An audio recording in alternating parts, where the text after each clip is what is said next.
This is part 2 of the wheel bearing hub assembly replacement. The first step I'm going to do is I'm going to put this dust shield back on. It could only go on one way.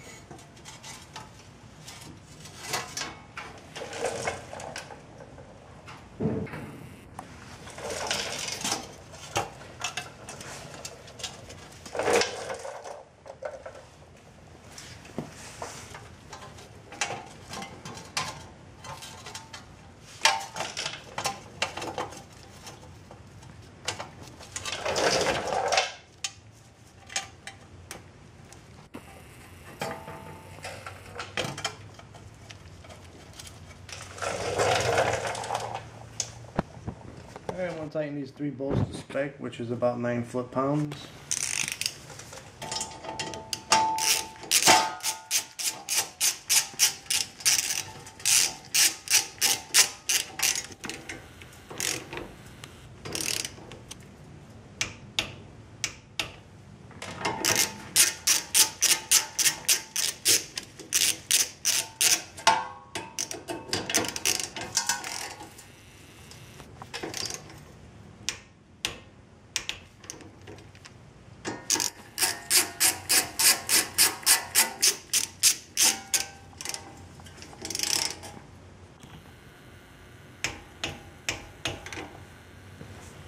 Okay, the next step is to place this assembly onto the spindle. But before you do that, you want to make sure this is clean, and this step right here, the shoulder, where this sits against flush, you want to make sure there's no burrs on it, because if there is, this won't be square. And eventually this will fail again if you don't make sure this is nice and clean all around with no burrs.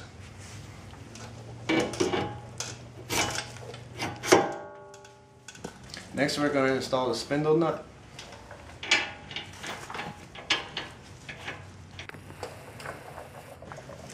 We're going to use the impact to run it down, but we're going to torque it to specs.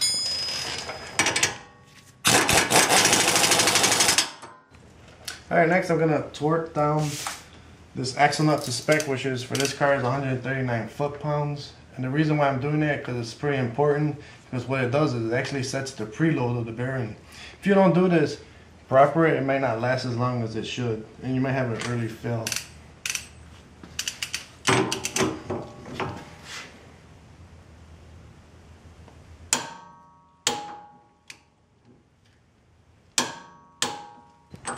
Next, you want to take a punch or a chisel and you want to stake this nut so that it doesn't back off on you and you will fall off.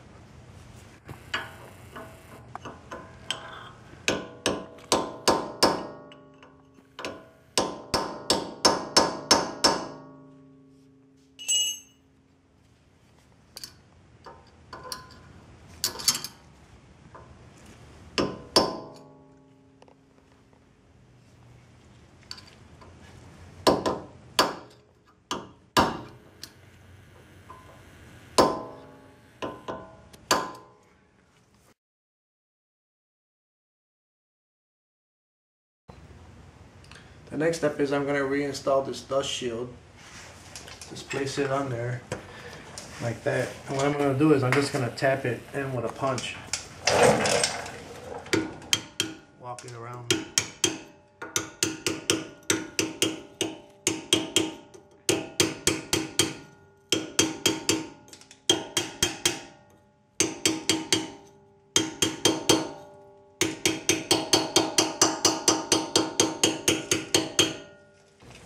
Go ahead and put your disc back on there.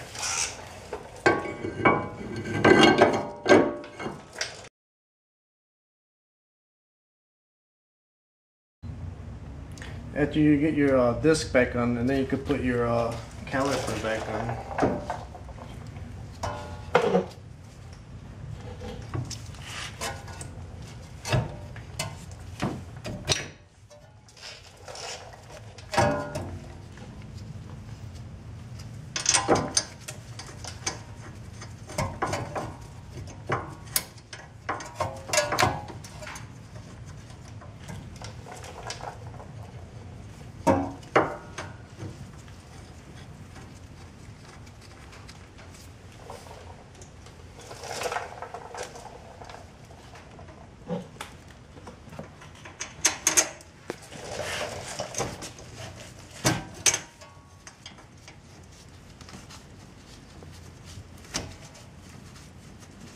Okay, once you get those bolts started, go ahead and zip them on with the impact or a ratchet.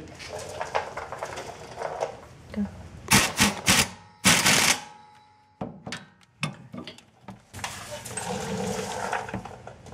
Go ahead and use a torque wrench and torque them down to spec.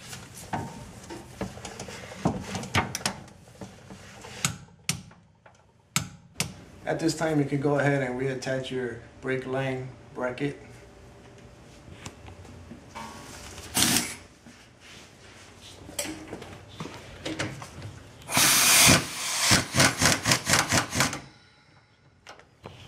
The next and final step is just reinstall your tire and you're done.